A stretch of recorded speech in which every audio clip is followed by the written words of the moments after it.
The world doesn't care for your delicate feelings. It only cares for results. You want to understand manipulation, not just to avoid being a pawn, but to become a player. To bend men to your will, not be broken by theirs. Good, this is the true path of power. You've asked for depth, for an unflinching look at the 3 pillars of spotting manipulation, all wrapped in a narrative that strips away comforting lies. Understand this, every interaction is a battlefield, and those who master the art of war, even psychological war, are the ones who survive and thrive. Let's delve into the brutal calculus of influence, focusing on the dark realities that others refuse to acknowledge. You've felt it. That subtle sting, the moment someone without a raised voice or an open challenge diminishes you. A dismissive glance. A too loud sigh. A joke made at your expense that's not quite funny. This isn't accidental. This is disrespect. A calculated jab at your standing. A silent test of your boundaries. And most people? They let it slide. They make excuses because it wasn't that bad, right? But Machiavelli knew this is exactly how respect erodes, not in dramatic confrontations, but in 1,000 invisible paper cuts. And once people learn they can get away with these harmless little acts, they will escalate them. What begins as a casual eye roll ends in you becoming the punchline. The afterthought. The subordinate. The game of power doesn't begin with war. It begins with tone, with a glance, with silence. And if you tolerate these 4 specific acts of disrespect, each subtle, each common, you signal something fatal that you can be ignored without consequence. Now the first act, it's the one people weaponize the fastest and yet deny the loudest. The performative misunderstanding. You say something clear, precise, controlled, but the other person pretends not to get it. Not because they're stupid, but because it puts you in the awkward position of having to repeat yourself, to over-explain, to clarify again and again until you sound flustered, unsure, or worse, needy for their understanding. In the Machiavellian playbook, this tactic is lethal. It creates an asymmetry. They get to act passive, confused, innocent, while slowly flipping the power dynamic. Suddenly, you're the one working to earn their comprehension. You're dancing around their unwillingness to engage in good faith. And if you let that slide, you're not being kind. You're being positioned. Machiavelli would advise this: never clarify more than once. If someone pretends not to understand you after the first explanation, don't repeat yourself. Reinforce yourself. Say something like, "I think I was clear. If not, maybe this conversation isn't as important to you as it is to me." Short, calm, unapologetic. You reclaim the authority by making it clear their act of not listening is the issue, not your communication. Because if you let someone repeatedly not get it, they're not confused. They're conditioning you to believe your words carry no weight. The second act of disrespect is one that masquerades as humor. The playful undermining. You express an idea or set a boundary, and suddenly you're met with a smirk, a chuckle, a sarcastic, "Relax, I was just joking." It's the insult cloaked as a joke. The public dig disguised as wit, the quick jab in front of others that turns your strength into spectacle. Now here's the psychological trap. If you take it seriously, you look uptight. If you ignore it, it continues emboldened. And if you try to mirror the behavior, you get labeled aggressive. But Machiavelli didn't play fair, and neither should you. He would know that behind every "just a joke" is a calculated move to diminish your gravity, to erode your seriousness. And if you respond with forced laughter or silence, you're not keeping the peace. You're authorizing the erosion of your image. What you do instead is this: call the bluff with poise and danger. A slight lean, a neutral face, and a line like, "Funny how people hide behind jokes when they want to say something real." You say it loud enough for others to hear. Not angry, not loud, just undeniable. It's a verbal scalpel, cutting through the humor mask and showing everyone you see the game, and you're not in it to lose. The third act is the slow killer of respect. So quiet, most never notice it until they've already become invisible. The strategic delay. Someone takes forever to text back, but responds instantly to others. They cancel plans last minute, repeatedly. They show up late, or worse, they go completely silent until they suddenly need something. This isn't forgetfulness. This isn't them just being busy. It's the exploitation of your tolerance. And every time you accept it without recalibration, you train them to believe you will always be available, even when they are not. Machiavelli knew time was one of the most powerful currencies in politics. He would say, "Who waits for whom? Who adjusts for whom? Who gives time and who takes it?" This dynamic is never neutral. So if they're making you wait, they're telling you where you rank. Now here's the rule Machiavelli would live by: mirror the importance they give you, but with style. You don't beg for their attention. You withdraw your availability without announcement. You stop initiating. You stop filling the silence. You stop bending your schedule. Let the echo grow loud. Let them hear the absence. If they value your presence, they will notice the silence. If they don't, you just avoided wasting more time on someone who was slowly eroding your value anyway. And that brings us to the fourth act, the hardest to catch, the most corrosive to authority, the supportive sabotage. This is the friend who celebrates your goals, but warns you not to dream too big. The colleague who compliments your idea, then tells others it might need more work. The partner who encourages you to speak up, only to tell you afterward that you sounded a little intense. It's not hate, it's the slow sabotage wrapped in praise, and it's the perfect disguise for envy. Machiavelli understood the danger of being surrounded by false allies, those who smile to your face but plant seeds of self-doubt in your mind strategically. Because if they can make you second-guess yourself, they never have to confront you. You'll shrink yourself all on your own. To counter this, Machiavelli would use strategic boundary testing. Subtly exaggerate an idea around them. Share a version of your plan that's 20% bolder than what you actually intend. Then observe their reaction. If they try to scale you down again, especially with fake concern, you've exposed them. And the solution: cut their influence. Not always by confrontation, but by compartmentalization. You don't have to end the relationship. You just stop feeding them the parts of you they'll weaponize. You smile, you nod, but you no longer let them sit in the front row of your ambitions. Because every time you tolerate these quiet sabotages, you're letting others narrate your worth.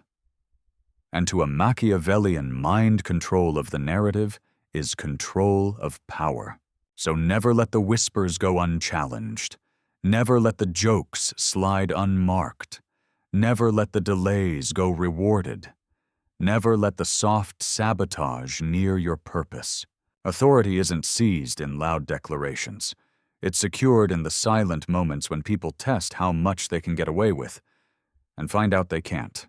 The moment you let someone cross the line just a little without pushback, they learn something dangerous about you, that your boundaries are made of suggestion, not steel. And Machiavelli would call that a fatal weakness, because power, real power, is not about control over others. It's about controlling the terms under which they interact with you. And if people can get away with subtle slights, if they can chip at your dignity without ever facing the fire, you've already lost authority in their minds. Not with a bang, but with a nod, a smirk, a shrug. Now here's where most people collapse. They think reclaiming authority means confrontation, drama, or cutting people off. But Machiavelli never advocated recklessness. He believed in precision. Every response should be tailored to two goals: establishing the consequence and maintaining control over your emotional presentation. Let's dive deeper. Imagine someone constantly interrupts you during group conversations. Not blatantly, but just enough to redirect attention to themselves every time you begin to gather momentum. Most people either stay quiet, laugh it off, or try to speak louder. But all three responses hand over the frame of the interaction. Machiavelli would change the frame. Instead, mid-interruption, he might pause. Look at the interrupter not with anger, but calm disapproval, and say something like, "Interesting how you always jump in right as I'm about to land a point. Almost makes me think you're afraid of what I might say." There's no yelling, no accusation, just a sharp mirror held up with elegance. And now everyone's watching them, not you. You've flipped the power dynamic without ever raising your voice. This is tactical authority, a game of psychological positioning. And once you show people that you notice their subtle disrespect and have the skill to expose it publicly yet tastefully, they start recalibrating around you. But what if the disrespect comes through withholding not action? Say someone constantly withholds acknowledgement. You do something exceptional, achieve something rare, and they go silent. No comment, no support, not even a nod. This kind of absence is strategic. It sends a message. Your success doesn't threaten me because I don't recognize it at all. This is one of the most manipulative moves in human dynamics, controlling someone's self-perception by starving them of acknowledgement. Machiavelli would see this as a war of morale. So what do? You don't chase validation. You elevate visibility. You don't complain about their silence. You ensure that others see your worth. This is done through subtle self-amplification. Speak about your achievements not to brag, but to include them as context in conversations. Say things like, "That project I wrapped last week, yeah, the one that hit those numbers taught me a lot about handling pressure." You're not asking for applause. You're establishing facts. And more importantly, you're bypassing their control over the narrative. You take back the narrative before their silence rewrites it. And that brings us to the most insidious tactic of all, the collective undermining. This happens when multiple people maybe even unconsciously start echoing the same subtle dismissals of you. They laugh a bit too hard when you mess up. They glance at each other when you speak. They share inside jokes you're clearly not part of. At first, it feels like you're imagining it. But that's the genius of collective disrespect. It's designed to make you question your own perceptions. This is where most people either break down or break apart, becoming defensive and erratic. But Machiavelli would hold frame. He wouldn't react emotionally, because the moment you do, they win. Instead, he'd create a moment that recenters the power around him. Let's say it's a group of co-workers subtly mocking an idea you pitched. You feel the tension, the stifled laughter, the dismissive tones. Instead of reacting, you walk into the next meeting with undeniable leverage. Since the last idea I suggested didn't quite resonate, I took the liberty of running a few variations by someone outside our circle. Turns out, 2 of them are already being implemented in competitor strategies. Funny how feedback shifts when you take it outside the echo chamber. That's not just a clapback, that's dominance. You've asserted your original idea had merit, subtly called out the clique mentality, and reclaimed authority by showing that your value transcends the group. It's not about winning the moment, it's about shifting the center of gravity back to you. And that's the Machiavellian approach. You don't punish people for disrespect. You make them wish they'd respected you from the start. Every interaction, every response, every move you make, it's part of a larger positioning strategy. People are always watching. They're always testing whether they realize it or not. They're constantly asking, "How far can I go with you before you push back?" Your job isn't to become feared or adored. It's to become untouchable without ever raising your voice. So when someone makes a joke at your expense, let it die in silence and meet their gaze without blinking. When someone delays your time, remove access instead of sending reminders. When someone undermines you in whispers, speak louder, but not in volume, in results, in clarity, in presence. And when subtle disrespect becomes a pattern, Machiavelli's final rule kicks in. It is better to be feared than loved if you cannot be both. But most powerful is to be respected without explanation. Because once people realize you won't tolerate the small things, they'll never dare test you on the big ones. The danger of subtle disrespect is that it never knocks on the front door. It seeps in through the cracks. It doesn't announce itself.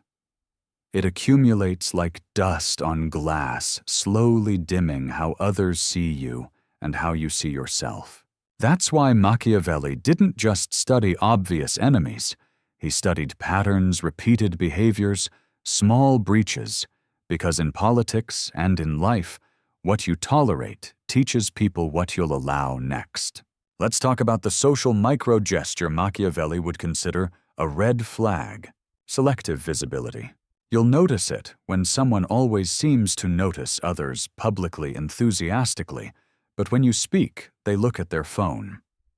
When you walk in, they nod, but don't engage. When you post something worth noticing, they never respond, yet you see them supporting everyone else. This isn't accidental. It's an engineered form of social minimization. They want you to see that they see you, but don't deem you worthy of public attention. It's the psychological equivalent of turning the volume down only when your song comes on. And what makes it insidious is how easy it is to justify. Maybe they're busy, you tell yourself. Maybe I'm overthinking. But Machiavelli would say no. He'd say they know exactly what they're doing. They're trying to shrink you without saying a word. In a world of status games, selective attention is currency. And when someone withholds it from you, especially in a pattern, they're marking you as low value to those around them. So how do you counter it? Not by begging for visibility, not by mirroring pettiness. You raise your own visibility to the point where their silence becomes conspicuous. You start building third-party authority. Get others talking about your work, your presence, your name. Not through bragging, but through impact. You leverage one undeniable result and make it echo, whether it's a post that hits a moment in a meeting or a comment in a conversation. Highlight it. Build from it. And let that success create gravity. Because when your value becomes a public fact, their silence no longer makes you look small. It makes them look envious.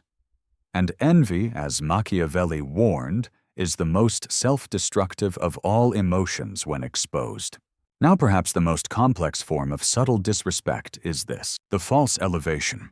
This is when someone praises you for traits you no longer want to be known for.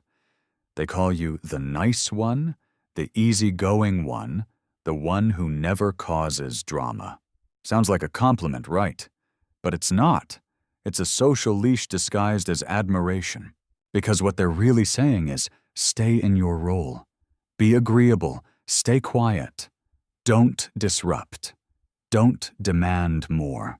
And the second you step out of that mold by being assertive, confident, or commanding, they'll punish you not openly, but by withdrawing that fake praise. Suddenly you're changing, getting difficult, not who you used to be. Machiavelli would never allow someone else to define the boundaries of his character. He would tell you, don't let praise put you in a cage. If someone only likes you when you're small, that's not respect, that's control. So here's the move. Change the script without asking permission. If they say, you're always so easygoing, you reply, not always. I've learned when silence costs more than tension. With that one line, you kill the old version of you they were trying to anchor, and you replace it with someone harder to manipulate. And from there, your tone changes. Your posture shifts. You stop speaking to be liked and start speaking to be heard. Because respect doesn't come from being agreeable. It comes from being inevitable.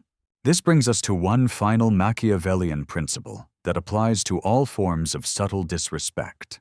He who builds his authority on sand must always defend it, but he who builds it on silence and consequence never needs to. You don't gain dominance by reacting to every slight. You gain it by letting people feel the absence of your approval, your access, or your energy the moment they try to take it for granted. So when someone disrespects you, whether with a fake smile, a late reply, or a backhanded compliment, don't try to decode it. Mark it. Remember it. Adjust accordingly.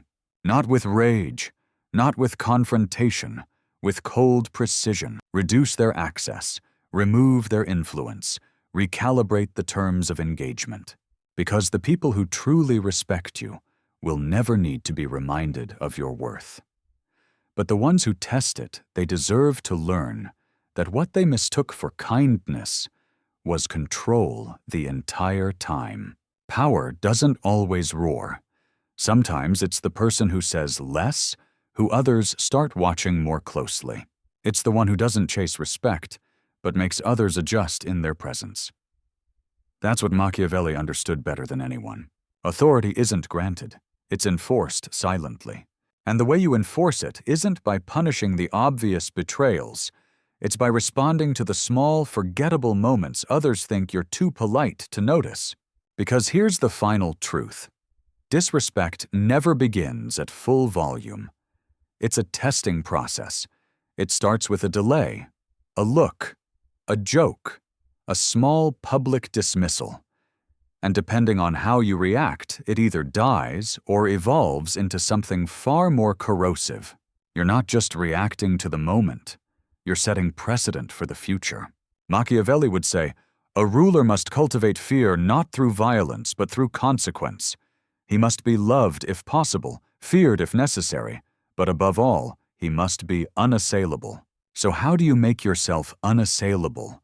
You become the kind of person who makes others question themselves before they cross the line. Let's say someone tries to tease you in front of others, just towing the line, watching how you'll respond. You don't glare, you don't argue. You smile with no warmth. You look them in the eye and say something still calm and sharp. People always reveal more than they mean to when they're trying to be funny. You just turn their weapon into their own confession. Everyone hears it. Everyone sees it. And the message is clear. You don't play status games. You end them.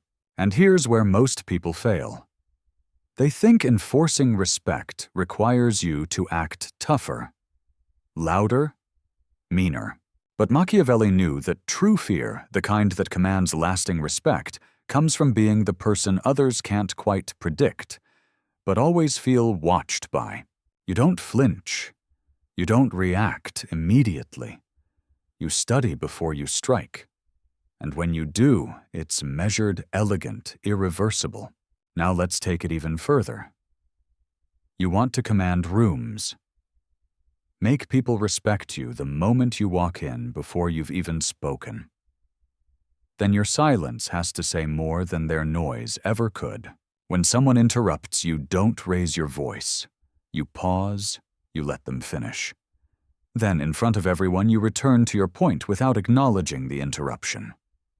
As if it never registered. As if they weren't even relevant enough to throw you off track.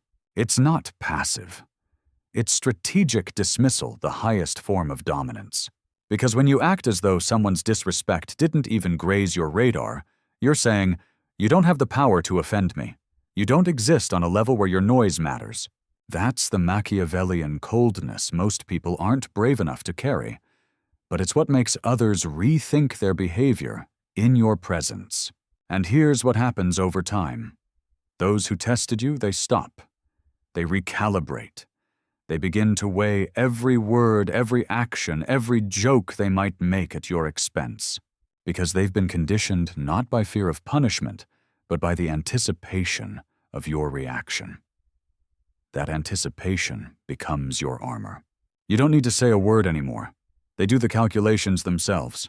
And that's how you become untouchable, by never letting the subtle acts go unnoticed, by refusing to entertain disrespect, even in its softest forms, by making others feel that they are always being measured when they engage with you. So from this moment forward, you enforce the new law. No more laughing off insults. No more accepting silence where support should be. No more tolerating tone shifts, public digs, fake compliments, or anything else that chips away at your stature. You don't call it out to get validation. You don't correct it to look strong. You correct it because you understand something Machiavelli carved into the bones of power. The smallest insult allowed becomes the largest betrayal invited. So when they test you through shade, delay, sarcasm, or sabotage, make your response quiet, exact, and devastating. Not to teach them a lesson, but to teach everyone else in the room exactly what happens when someone forgets who they're dealing with.